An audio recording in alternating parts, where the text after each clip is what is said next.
Assalamualaikum warahmatullahi wabarakatuh.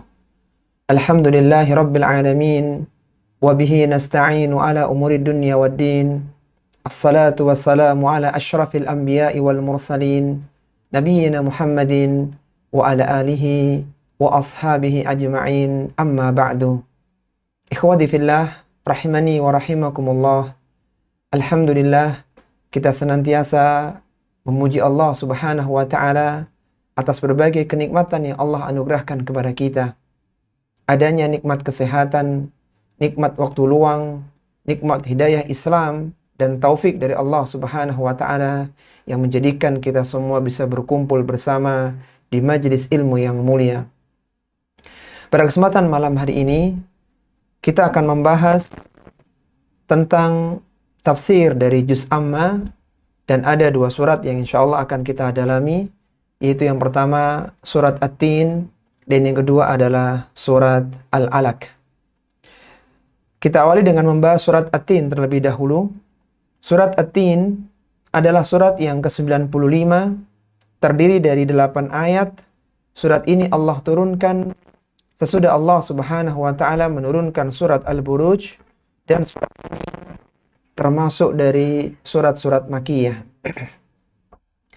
Dalam surat Makkiyah, sebagaimana kita ketahui, di antara salah satu ciri dari surat-surat Makkiyah, kalau tidak diawali dengan al-huruful muqata'ah, huruf yang terpotong-potong, huruf yang terputus-putus, maka terkadang diawali dengan sumpah.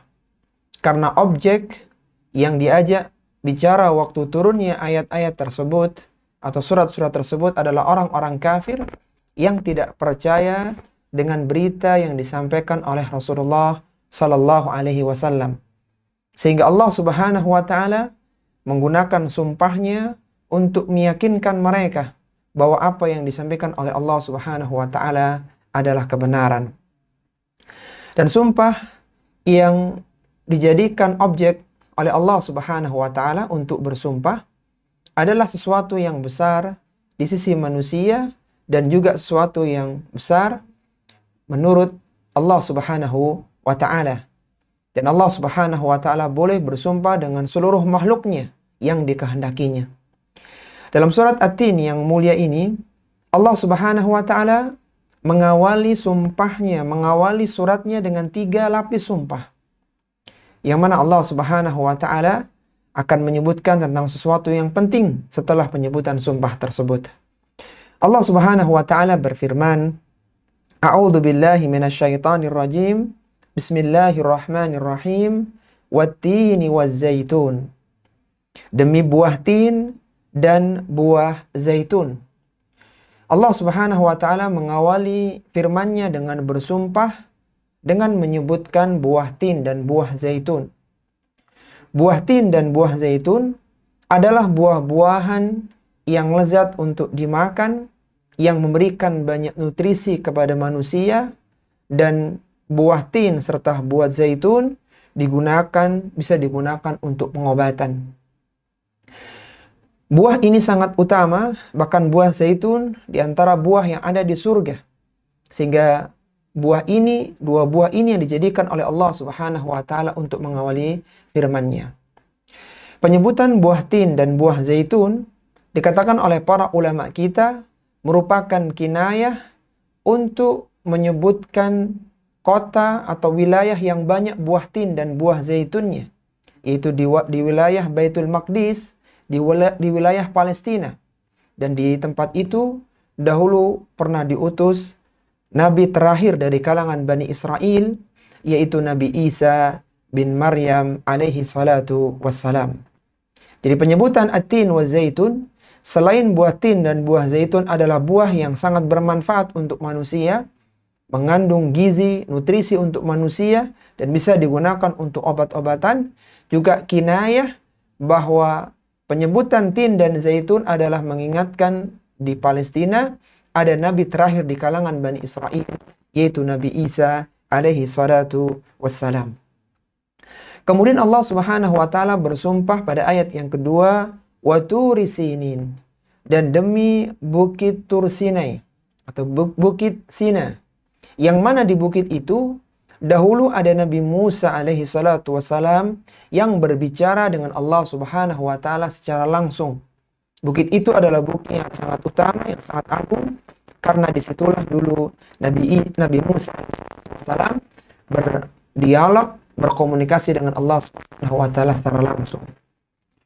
Kemudian Allah Subhanahu wa taala bersumpah yang ketiga, wa hadzal baladil amin, dan demi tempat yang aman, itu demi kota Makkah yang aman. Itu semua yang masuk di kota Makkah, maka dia aman. Dia tidak boleh dibunuh, dia tidak boleh ditumpahkan darahnya, karena Makkah adalah wilayah atau tanah haram. Makkah al-Mukarramah merupakan tempat diangkatnya Nabi Muhammad sallallahu alaihi wasallam. Jadi kalau kita sederhanakan, Allah Subhanahu wa taala mengawali firman-Nya dalam surat At-Tin dengan 3 sumpahnya. Allah bersumpah dengan buah tin dan buah zaitun yang merupakan kinayah tempat diutusnya Nabi Isa bin Maryam alaihi salatu wassalam. Dan Nabi Isa adalah nabi terakhir di kalangan Bani Israel. Kemudian Allah Subhanahu wa taala bersumpah dengan Waturi Sinin, dengan bukit Tur Sinai. Yang di bukit itu dahulu Nabi Musa alaihi salatu wassalam berbicara dengan Allah Subhanahu wa taala secara langsung. Kemudian yang ketiga, Allah Subhanahu wa taala bersumpah dengan kota Makkah, wa hadzal baladil amin. Allah bersumpah dengan kota Makkah. Makkah itulah Nabi Muhammad sallallahu alaihi wasallam diutus sebagai seorang nabi dan rasul.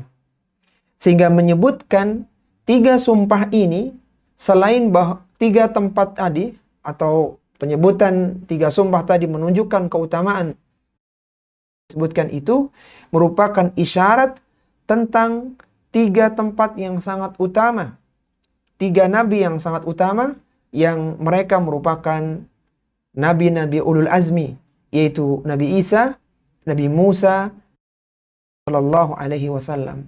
Yang melalui nabi-nabi tadi, dari 3 nabi ulul azmi tadi, maka terpancarlah hidayah untuk umat manusia.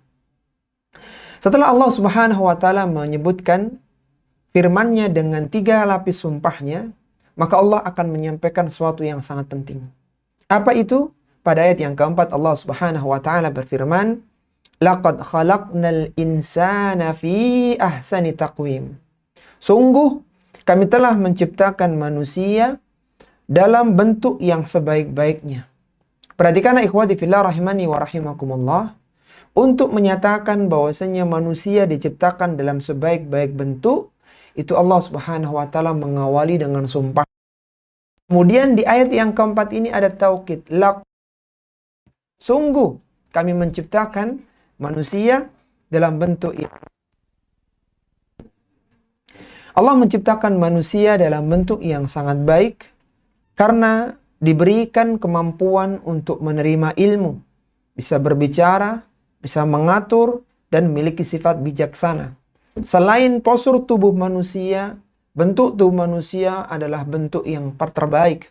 Bahkan Nabi Adam alaihissalatu wassalam itu diciptakan oleh Allah Subhanahu wa taala langsung dengan kedua tangannya yang mulia. Allah Subhanahu wa taala memberikan dengan 3 perangkat yang utama, yang dengannya manusia bisa menerima ilmu, bisa menerima kebenaran, dan bisa mengamalkannya dalam kehidupannya. Itu diberikannya pendengaran, diberikannya penglihatan dan hati oleh Allah Subhanahu wa taala. Yang ini tidak diberikan kepada makhluk yang lainnya. Allah Subhanahu wa taala berfirman,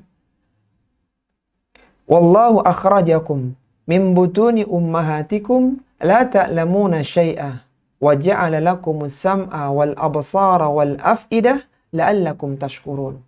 Kata Allah Subhanahu, dan kamilah yang telah mengeluarkan kalian dari perut ibu-ibu kalian dalam kondisi kalian tidak mengetahui apa-apa. Wa ja'ala lakumus sam'a, kami jadikan kepada kalian pendengaran, wal absar, penglihatan, wal af'idah, dan hati, la'allakum tashkurun, agar kalian bersyukur kepada Allah Subhanahu.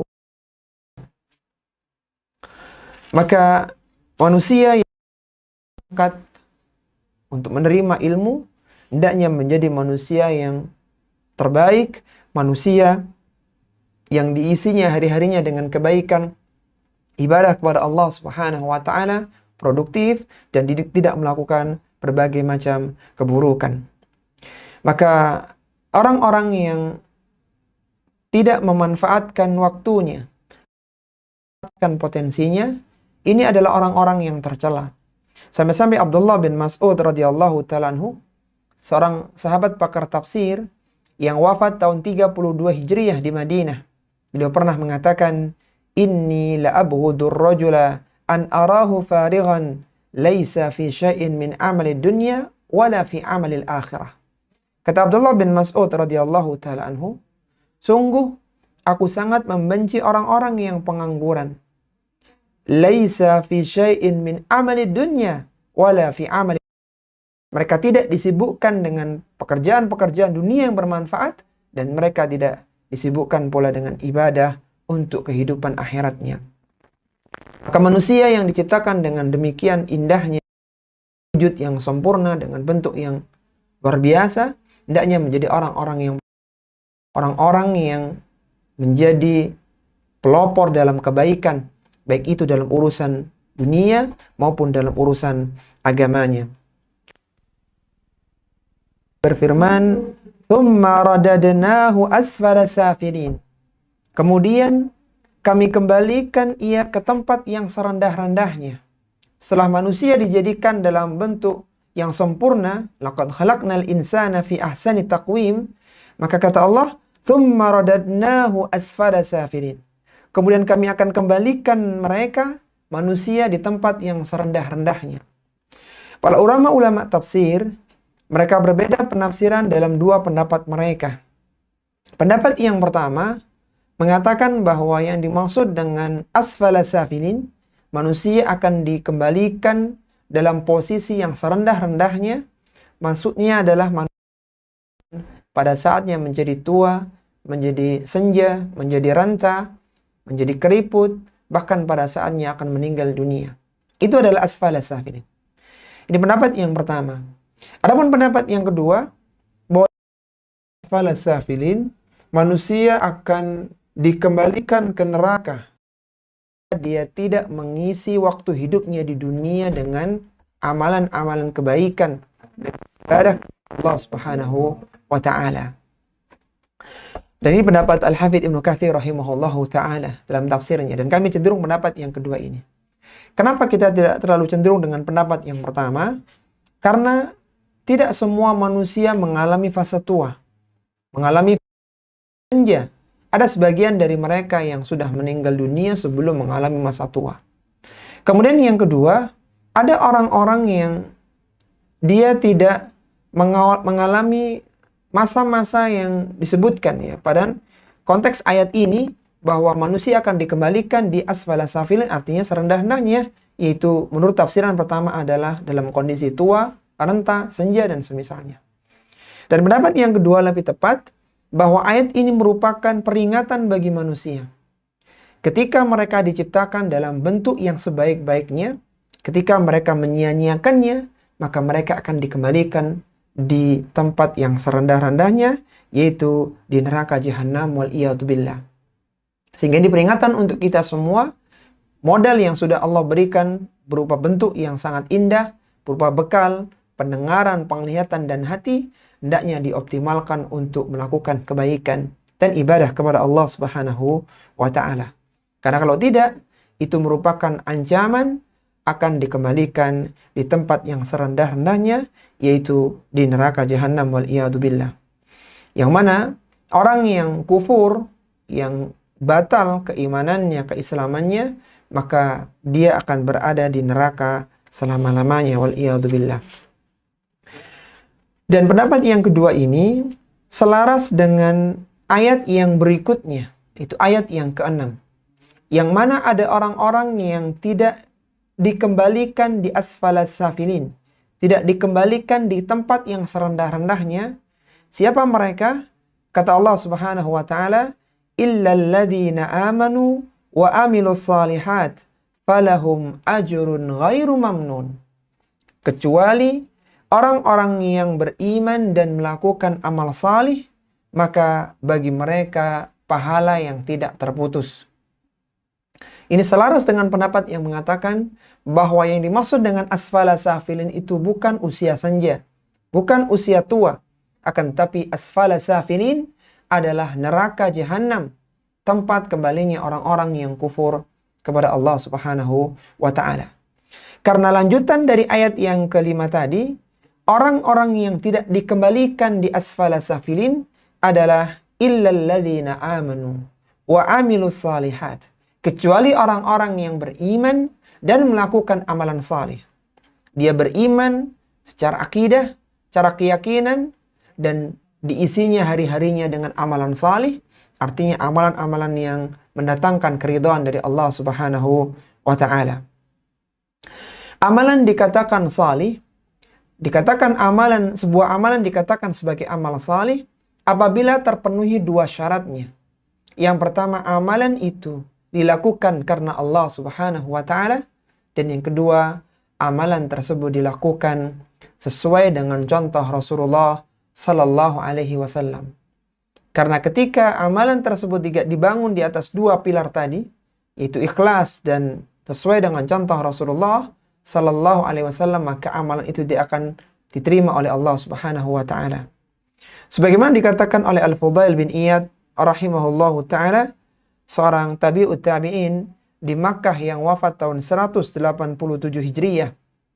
Beliau pernah mengatakan, "Innal amala idza kana khalisan lam yakun sawaban lam yuqbal, wa idza kana sawaban lam yakun khalisan lam yuqbal, hatta yakuna khalisan wa sawaban.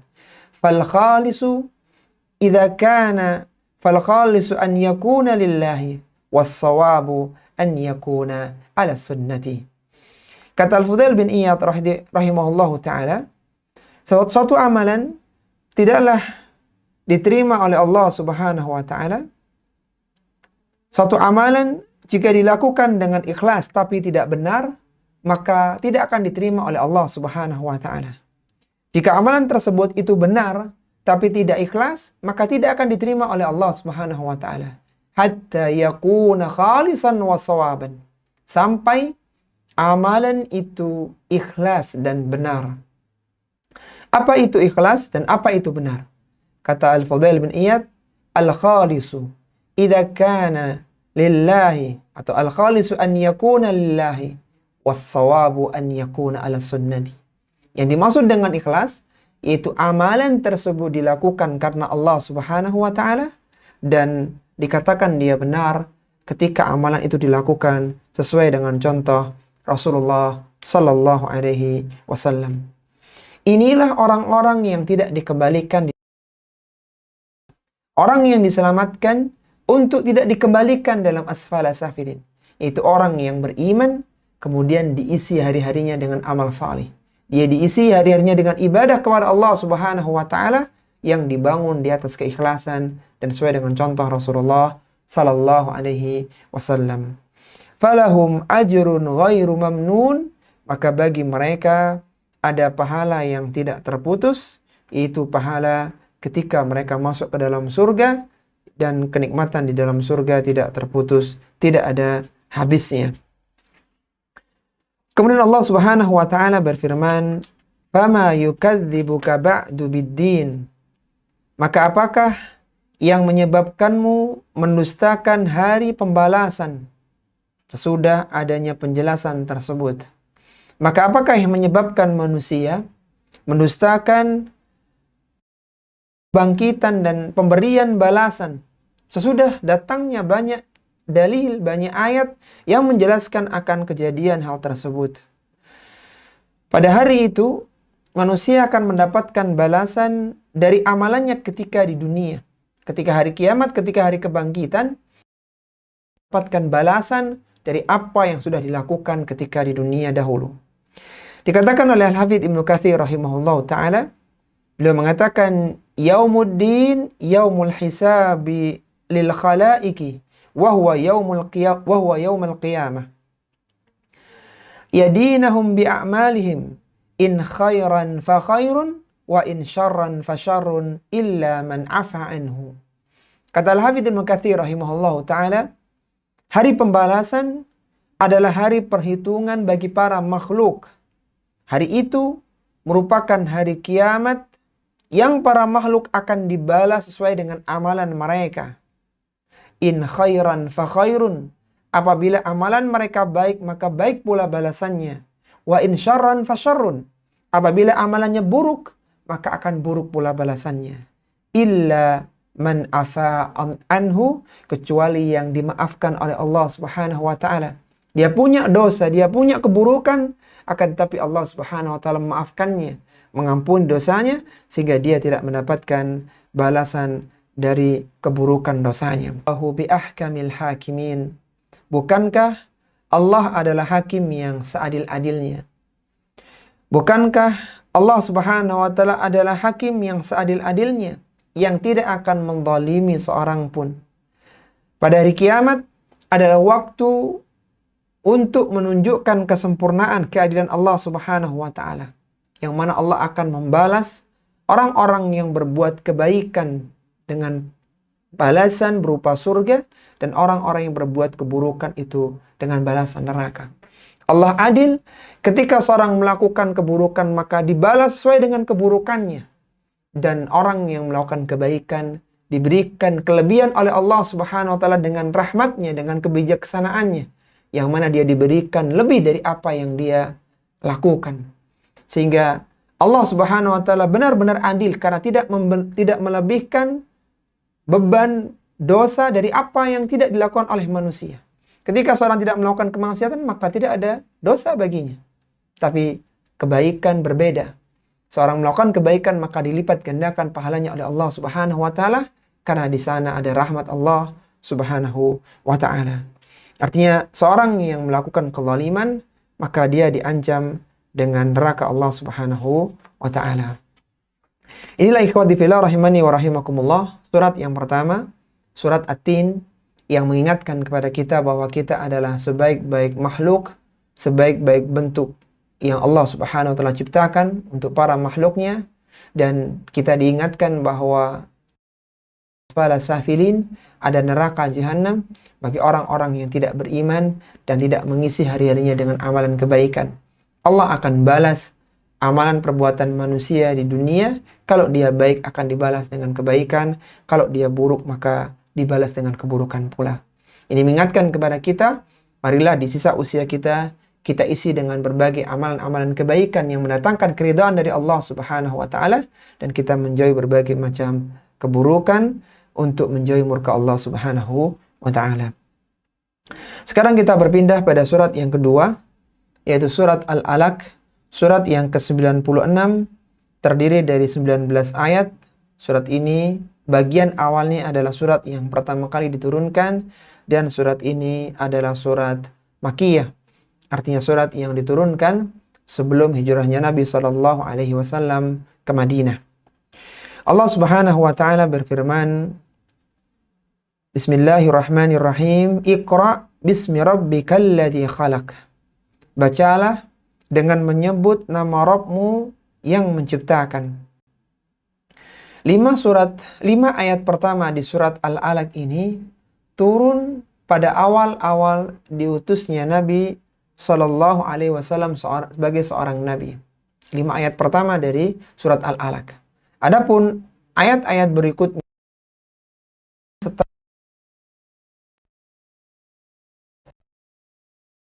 setelah surat Allah bacalah dengan menciptakan. Pada awal pertama kali turunnya surat ini, pada awal-awal kenabian, maka Rasulullah Sallallahu Alaihi Wasallam tidak mengetahui Alkitab, tidak mengetahui apa itu iman. Beliau tidak tahu, sehingga Allah Subhanahu Wa Taala menjadikan Rasulullah Sallallahu Alaihi Wasallam menyendiri di Gua Hira. Kemudian beliau Sallallahu Alaihi Wasallam pun akhirnya didatangi oleh malaikat Jibril alaihi salatu wassalam untuk menerima wahyu yang pertama.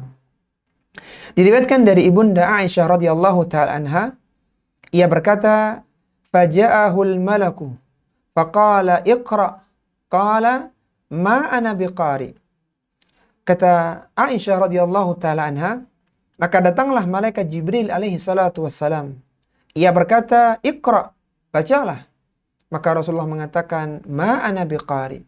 Aku tidak bisa membaca. Qala fa'akhadani faghattani hatta balagha minnil jahdah. Maka malaikat Jibrilku memegangku dan mendekapku hingga aku merasa kepayahan. Thumma arsalani. Kemudian dia melepaskanku. Faqala iqra. Kemudian malaikat Jibril kembali mengatakan, bacalah. Qultu ma ana biqari. Maka Nabi SAW waktu itu mengatakan, dan aku tidak bisa membaca. Fa'aqadani faghattani thaniyata hatta balagha minnil jahdah. Kembali malaikat Jibril memegangku dan mendekapku sampai aku merasa kepayahan. Thumma arsalani. Kemudian dia melepaskanku. Faqala iqra. Kemudian dia kembali mengatakan, bacalah. Fakultu ma ana biqari. Rasulullah Muhammad SAW kembali mengatakan, aku tidak bisa membaca. Fa'akhadani faghattani thalithah. Maka Jibril kembali memegangku dan mendekapku dengan kuat. Thumma arsalani. Kemudian melepaskanku. Faqala. Kemudian dia mengatakan, Iqra bismi rabbikal ladzi khalaq. Khalaqal insana min alaq. Iqra wa rabbukal akram. Kemudian dibacakan surat yang pertama kepada Nabi SAW, yaitu surat Al-Alaq ayat yang pertama hingga ayat yang ketiga. Pada potongan ayat yang pertama ini mengisyaratkan kepada kita bahwa syariat Islam yang mulia itu mengutamakan pengetahuan atau memprioritaskan pengetahuan, yang mana Nabi SAW diperintahkan untuk membaca pengetahuan, yaitu membaca kitabullah yang diturunkan kepada beliau. Kemudian Allah Subhanahu wa taala berfirman, "Khalaqal insana min 'alaq." Dia telah menciptakan manusia dari segumpal darah. Itu dia menciptakan anak cucu Adam dari segumpal. Manusia diciptakan oleh Allah Subhanahu wa taala dalam tahapannya, yaitu dari berupa nutfah, kemudian menjadi segumpal darah, kemudian menjadi segumpal daging, dan semua itu berlangsung fase demi fasenya sekitar 40 hari. Sebagaimana Rasulullah sallallahu alaihi wasallam pernah bersabda, Inna ahadakum yujma'u khalquhu fi batni ummihi arba'ina yawman." Sesungguhnya tiap-tiap kali penciptaannya dalam rahim ibunya selama 40 hari. Thumma yakunu fi dzalika 'alaqatan. Kemudian dijadikan menjadi segumpal darah selama itu juga, yaitu selama 40 hari. Thumma yakunu fi dzalika mudghatan mithla dzalik. Kemudian dijadikan sebagai segumpal daging seperti itu pula, yaitu 40 hari pula. Thumma yursalul malaka. Kemudian Allah mengutus malaikat fayunfukhu fihi ruha fayu'maru bi arba'i kalimatin bikatbi rizkihi wa ajalihi wa amalihi wa saqiyun aw sa'idun. Allah perintahkan kepada malaikat untuk menuliskan 4 hal, yaitu rizkinya, ajalnya, amalannya, celaka ataukah bahagianya. Apakah dia nanti akan masuk surga ataukah dia nanti akan masuk ke dalam neraka. Fase-fase penciptaan manusia ini dari nutfah, kemudian menjadi darah, menjadi daging, itu disebutkan oleh Allah Subhanahu wa taala dalam ayat yang mulia ini. Khalaqal insana min 'alaq. Allah ciptakan manusia, maksudnya adalah anak cucu Adam, dari segumpal darah. Iqra wa rabbukal akram. Bacalah dan Rabbmu lah yang maha pemurah. Artinya bacalah seperti yang diperintahkan kepadamu, dan Rabbmu yang merintahkanmu membaca adalah Rabb yang maha pemurah. Itu Allah Subhanahu wa taala yang memerintahkan, itu adalah Rabb yang maha pemurah. Di antara bentuk kemurahan Allah Subhanahu wa taala adalah memberikan kemampuan kepada Rasulullah sallallahu alaihi wasallam untuk bisa membaca, padahal sebelumnya beliau adalah orang yang ummi, yang buta huruf. Jadi beliau tidak bisa membaca, tidak bisa menulis, tapi diberikan kemampuan untuk bisa membaca Al-Quranul Karim. Kemudian Allah Subhanahu wa taala berfirman, "Alladzi 'allama bil qalam," yang mengajarkan manusia dengan perantara pena.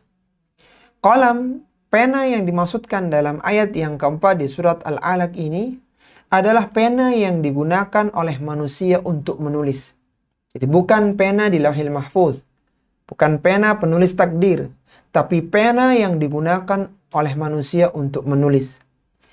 Allah Subhanahu wa taala menyebutkan alladzi 'allama bil qalam.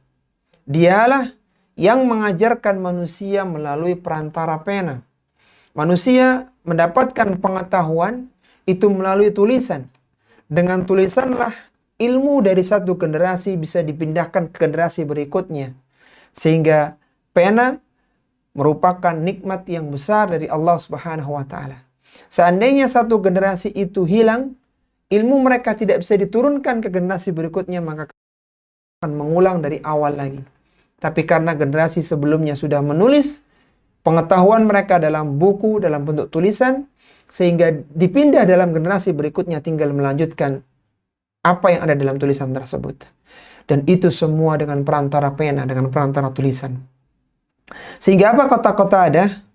Seorang tabi'in di Basrah yang wafat tahun 117 Hijriah. Beliau mengatakan, "Al-qalamu nikmatun minallahi ta'ala azimah. Laula dzalik lam yakum dinun."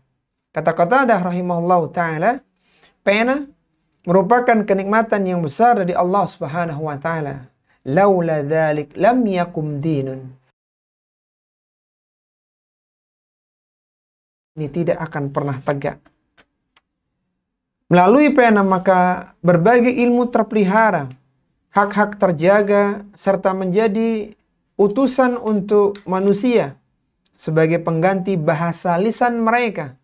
Tulisan merupakan salah satu sarana untuk mengikat ilmu. Maka Rasulullah SAW pernah bersabda, "Qayyidul ilma bil kitab."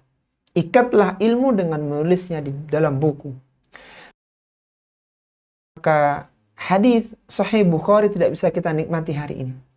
Syarah Fathul Bari, syarah Sahih Bukhari tidak bisa kita nikmati hari ini.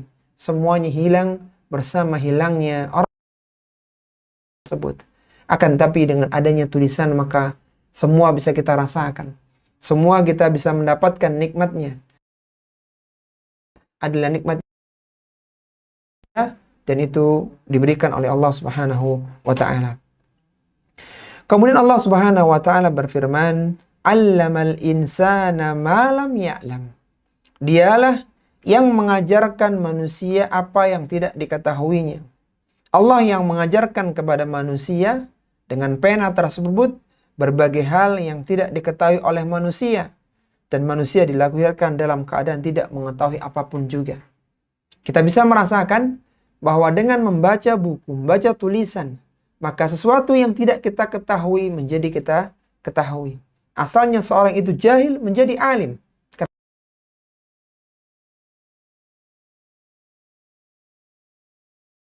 Tidak hanya di kertas, tapi ada di berbagai media, bahkan di dunia maya. Sudah ada tulisan yang itu menambah pengetahuan bagi manusia.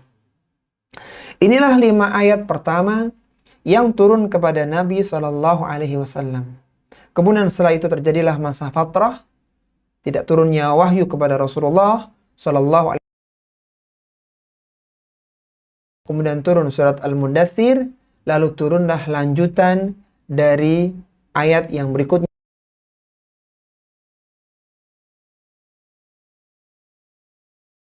Tahun setelah dakwahnya Rasulullah SAW di Makkah.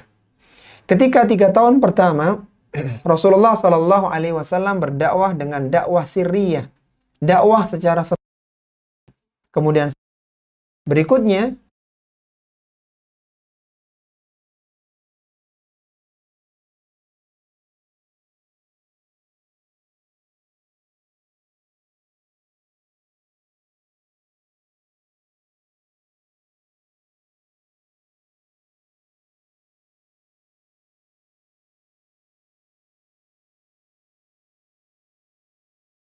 oleh orang-orang Mekah kepada Rasulullah SAW, sehingga ayat ini menjadi hiburan bagi Nabi SAW. Allah Subhanahu wa taala berfirman pada ayat yang ke-6, "Kalla innal insana layadgha ar-ra'ahu istaghna." Ini turun di fase Makkah setelah dakwah jahriyahnya Nabi Shallallahu Alaihi Wasallam dijalankan. Kata Allah Subhanahu Wa Taala, ketahuilah sesungguhnya manusia benar-benar melampaui batas. Ar-ra'ahu istaghna, karena ia melihat dirinya serba kecukupan. Jika manusia merasa sudah cukup, merasa tidak butuh kepada rahmat Allah Subhanahu Wa Taala, maka dia akan melampaui batas. Di antara tabiat dasar manusia adalah bersikap melampaui batas dan sewenang-wenang. Ketika ia merasa tidak butuh kepada Allah Subhanahu wa taala. Dan seorang mukmin hendaknya tidak memiliki sifat yang seperti ini, karena mukmin selalu merasa butuh kepada Allah Subhanahu wa taala. Orang-orang yang musuhi Nabi sallallahu alaihi wasallam ketika di Makkah, rata-rata mereka orang-orang yang memiliki kedudukan, yang memiliki kekayaan, yang tidak butuh, yang merasa tidak butuh dengan Islam, dengan hidayah, dengan agama yang dibawa oleh Rasulullah sallallahu alaihi wasallam, sehingga akhirnya mereka melampaui batas, bahkan mengganggu Nabi sallallahu alaihi wasallam. Kemudian Allah Subhanahu wa taala berfirman, "Inna ila rabbika."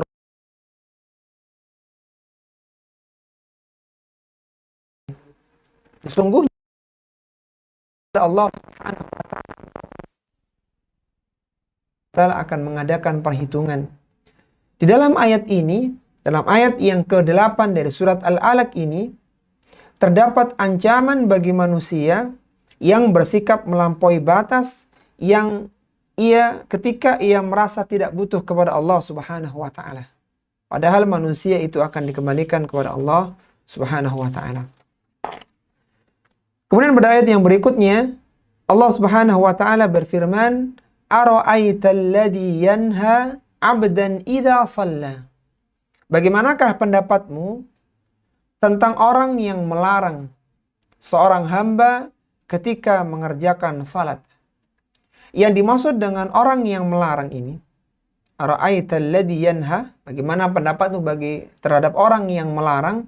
Yang dimaksud dengan orang yang melarang di sini adalah Abu Jahal. Sedangkan yang dimaksud dengan abdan idza shalla, seorang hamba ketika salat, maksudnya adalah Rasulullah sallallahu alaihi wasallam. Abu Jahal itu melarang Rasulullah sallallahu alaihi wasallam untuk melakukan salat. Abu Jahal nama aslinya adalah Amru bin Hisham bin Al-Mughirah. Amru bin Hisham bin Al-Mughirah. Dahulu orang-orang Quraisy menamakannya sebagai Abul Hakam, sebagai orang yang bijaksana, tempat orang itu meminta pendapat, meminta saran terhadap permasalahan-permasalahan.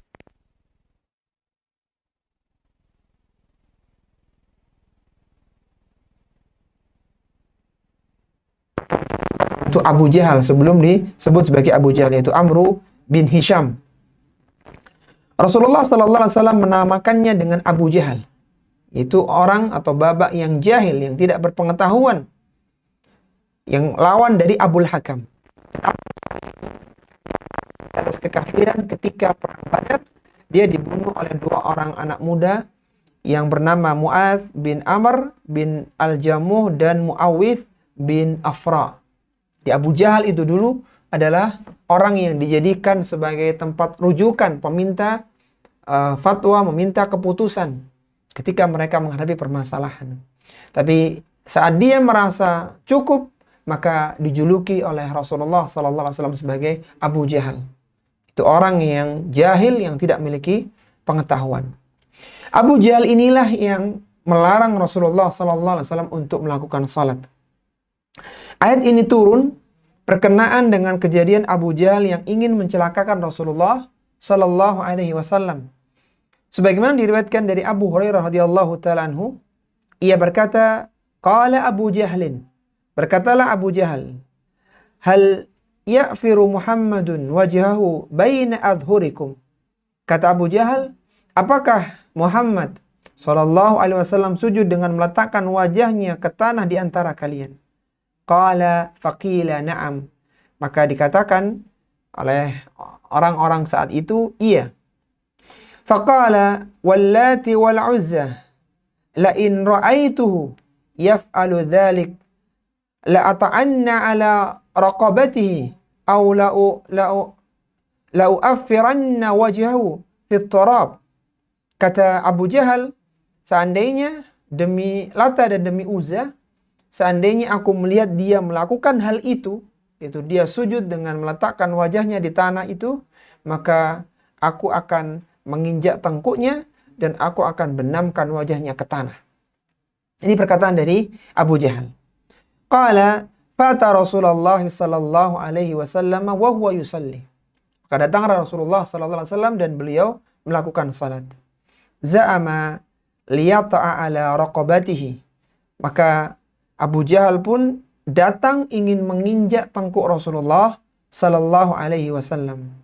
Qala fama waji'ahu minhu illa wa huwa yankisu ala aqibaihi wa yattaki biyadaihi. Maka ketika Abu Jahal ini berusaha mendekati Rasulullah sallallahu alaihi wasallam, tiba-tiba dia mundur ke belakang dan dia berlindung dengan tangannya. Dikatakan kepadanya, qila lahu malaka, kenapa engkau ini? Katakan kepada Abu Jahal, kenapa engkau ini? Faqala, maka dia mengatakan, inna baini wa bainahu la khandaqan. Inna baini wa bainahu la khandaqan minan nar. Kata Abu Jahal, sesungguhnya antara aku dengan dia, itu dengan Rasulullah sallallahu alaihi wasallam, itu ada jarak, ada paritnya dari api. Wa haulan wa ajnihatan, dan ada sesuatu yang menakutkan dan dia bersayap. Yang itu yang dilihat oleh Abu Jahal ketika dia mundur. Dia ketika akan menginjak Rasulullah, maka tiba-tiba dia mundur, berlindung dengan tangannya. Kata dia melihat ada parit dari api dan ada makhluk yang menakutkan dan bersayap. Faqala Rasulullah sallallahu alaihi wasallam, maka Rasulullah sallallahu alaihi wasallam menjelaskan, bersabda, "Lau da'a minni la akhtatafathu al-malaikatu uduwan."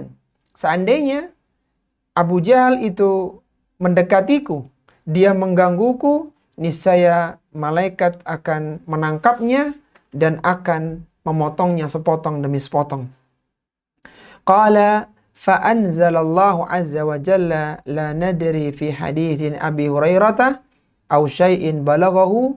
Maka turunlah firman Allah Subhanahu wa taala, kalla innal insana la yadgha ar-ra'ahu istaghna inna ila rabbika ar-ruj'a ara'aita alladhi yanha 'abdan idza shalla ara'aita in kana 'alal huda aw amara bit taqwa ara'aita in kadzdzaba wa tawalla. Maka turunlah firman Allah Subhanahu wa taala ini. Kemudian Allah Subhanahu wa taala berfirman, ara'aita in kana 'alal huda aw amara bit taqwa ara'aita in kadzdzaba wa tawalla. Kata Allah Subhanahu wa taala, bagaimana pendapatmu jika orang yang dilarang tersebut berada di atas kebenaran atau dia menyuruh untuk bertakwa kepada Allah Subhanahu wa taala? Ara'aita in kadzdzaba wa tawalla. Bagaimana pendapatmu jika orang yang melarang itu mendustakan dan dia berpaling? Artinya Allah Subhanahu wa taala bertanya, apakah dibenarkan melarang orang yang karakternya itu semacam ini? Bukankah yang seharusnya dilarang itu adalah orang-orang yang menentang, yang musuhi kebenaran? Yang dimaksud dengan orang yang melarang dan mendustakan, orang yang melarang itu mendustakan dan berpaling, adalah orang yang mendustakan kebenaran dan berpaling dari perintah Allah Subhanahu wa taala dan tidak takut kepada siksa Allah Subhanahu wa taala. Jadi seharusnya yang dilarang, yang dicegah itu bukan orang yang sholat, tapi yang dilarang, dicegah adalah orang-orang yang berpaling dari kebenaran. Tapi justru Abu Jahal yang dilarang adalah Rasulullah sallallahu alaihi wasallam yang akan sholat waktu itu. Alam ya'lam bi anna Allah yara. Tidaklah ia mengetahui bahwa sesungguhnya Allah Subhanahu wa taala melihat segala perbuatannya. Apakah dia tidak mengetahui bahwa Allah Subhanahu wa taala melihat segala perbuatannya yang kelak akan diberikan balasan yang setimpal. Orang yang menghalangi kebaikan, maka ini sebuah keburukan dan dia akan mendapatkan balasannya. Dan apakah dia tidak tahu bahwasanya amalan itu, perbuatan itu akan dibalas oleh Allah Subhanahu wa taala. Kalla la illam yantahi lanasfa'an bin nasiyah, nasiyatin kadibatin khati'ah. Ketahuilah, sungguh jika ia tidak berhenti dari berbuat hal itu, yaitu jika Abu Jahal tidak menghentikan perbuatannya, memusuhi Rasulullah sallallahu alaihi wasallam, mengingkarinya, maka lanasfa'an bin nasiyah, niscaya kami akan tarik ubun-ubunnya. Maka kami akan tarik ubun-ubunnya dengan kuat. Nasiyatin kadibatin khati'ah. Ubun-ubun yang mendustakan lagi durhaka. Itu ubun-ubun orang-orang yang mendustakan lagi durhaka. Artinya ubun-ubunnya Abu Jahal yang pendusta dan ucapannya durhaka. Serta dia durhaka pula dalam perbuatannya. Falyada'u nadiyah. Maka biarkanlah ia memanggil golongan untuk menolongnya. Ketika dia mendapatkan hisaan dari Allah Subhanahu wa taala, maka biarkan Abu Jahal ini minta pertolongan dari kelompoknya, dari kaumnya. Jika ia benar-benar memiliki kekuatan dan memiliki kemampuan, hendaknya dia minta bantuan dari kelompoknya, dari golongannya, dari kaumnya, agar menyelamatkan dia dari siksa Allah Subhanahu wa taala yang ditimpakan kepadanya. Sanada'uz zabaniyah. Kelak kami akan memanggil malaikat Zabaniyah yang jauh lebih kuat daripada rekan-rekannya Abu Jahal. Malaikat Zabaniyah adalah malaikat penjaga neraka, malaikat yang berada di neraka, yang kasar, yang tabiatnya keras, yang memiliki kekuatan yang sangat luar biasa. Kalla la tuti'hu wasjud waqtarib. Sekali-kali janganlah engkau patuh kepadanya dan sujudlah serta dekatkanlah dirimu kepada Rabbmu. Artinya sekali-kali janganlah kau patuh pada larangan Abu Jahal, yaitu dengan meninggalkan sujud, dengan meninggalkan salat. Dekatkan dirimu kepada Allah Subhanahu wa taala dengan melakukan ketaatan dan melakukan ibadah, di antaranya adalah dengan melakukan salat. Ketika seorang itu bersujud kepada Allah Subhanahu wa taala, maka saat itu adalah saat terdekat seorang hamba kepada Allah Subhanahu wa taala. Sehingga ketika sujud, setelah kita membaca doa sujud, kita disunahkan untuk memperbanyak doa permohonan kepada Allah Subhanahu wa taala. Sebagaimana Rasulullah sallallahu alaihi wasallam bersabda, "Aqrabu ma yakunul 'abdu min rabbih wa huwa sajid, fa'aktsirud du'a." Kata Nabi sallallahu alaihi wasallam, sedekat-dekat seorang hamba dengan Rabb-nya adalah ketika ia sedang bersujud, maka perbanyaklah doa ketika sujud tersebut. Inilah ikhwati fillah rahimani wa rahimakumullah yang disebutkan dalam surat Al-Alaq. Jadi surat Al-Alaq itu kalau kita sederhanakan terbagi menjadi dua bagian. 5 ayat pertama turun pada awal-awal kenabian, dan setelah itu Rasulullah sallallahu alaihi wasallam menjalankan dakwah sirriyah, dakwah secara sembunyi-sembunyi. Kemudian turun surat-surat yang lain, di antaranya surat Al-Muzammil, surat Al-Muddathir, setelah terjadinya masa fatrah, masa kekosongan dari turunnya wahyu. Kemudian turun ayat yang ke-6 sampai ayat yang terakhir, ayat yang ke-19. Itu terjadi setelah Nabi sallallahu alaihi wasallam menjalankan dakwah jahriyah, dakwah secara terang-terangan. Yang mana waktu itu Rasulullah melakukan salat, kemudian dilarang oleh Abu Jahal. Dan Abu Jahal akhirnya dihalangi karena ada malaikat yang menjaga Rasulullah sallallahu alaihi wasallam. Dan Allah perintahkan kepada Rasulullah agar tidak mengikuti larangan Abu Jahal. Hendaknya Rasulullah sallallahu alaihi wasallam tetap melakukan salat, tetap beribadah kepada Allah Subhanahu wa taala. Bahkan salat adalah sebaik-baik ibadah, bahkan sujud adalah sedekat-dekat seorang hamba dengan Allah Subhanahu wa taala. Inilah secara ringkas tafsir dari surat Al-Alaq yang mengingatkan kita bahwa bagaimana perjuangan Nabi SAW ketika mendakwakan Islam dan menunjukkan tentang keutamaan ibadah salat. Yang mana ibadah ini sejak awal diperintahkan, sudah dipraktekkan oleh Nabi SAW dan sempat dilarang oleh Abu Jahal, tapi Rasulullah diperintahkan untuk tidak mengikuti larangan tersebut. Inilah ikhwati fillah rahimani wa rahimakumullah yang bisa kita bahas pada kesempatan kali ini. Kalau kita tarik sebuah kesimpulan umum dari dua surat yang kita bahas, surat At-Tin dan surat Al-Alaq, bahwa manusia diciptakan oleh Allah Subhanahu wa taala dengan kondisi sebaik-baik ciptaan karena mereka diberikan penglihatan, pendengaran dan hati, dan hendaknya manusia mengisi hari-harinya dengan amalan salih, dengan iman dan amal salih. Dan di antara amal salih yang utama adalah dengan melakukan salat sebagaimana disebutkan di dalam surat Al-Alaq tadi. Sehingga marilah di sisa usia kita, kita kuatkan keimanan kita dan kita tingkatkan kualitas ibadah salat kita. Dan salat merupakan amalan yang pertama kali akan dihisab pada hari kiamat kelak. Inilah yang bisa kita bahas pada kesempatan kali ini. Semoga dua surat ini menjadikan kita semakin termotivasi untuk melakukan amalan-amalan kebaikan dan mengisi usia kita dengan ibadah yang akan mendatangkan keridhaan dari Allah Subhanahu wa taala. Apabila ada hal yang kurang berkenan, mohon maaf.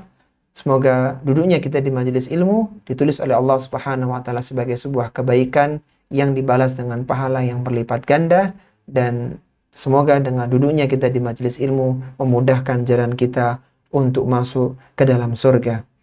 Akhirnya, salawat dan salam semoga senantiasa tercurahkan kepada Rasulullah sallallahu alaihi wasallam, wa sallallahu ala nabiyyina Muhammadin wa ala alihi wa sahbihi wasallam. Subhanakallahumma wa bihamdika asyhadu an la ilaha illa anta astaghfiruka wa atubu ilaik, wa akhiru da'wana anil hamdulillahi rabbil alamin. Wassalamu alaikum warahmatullahi wabarakatuh.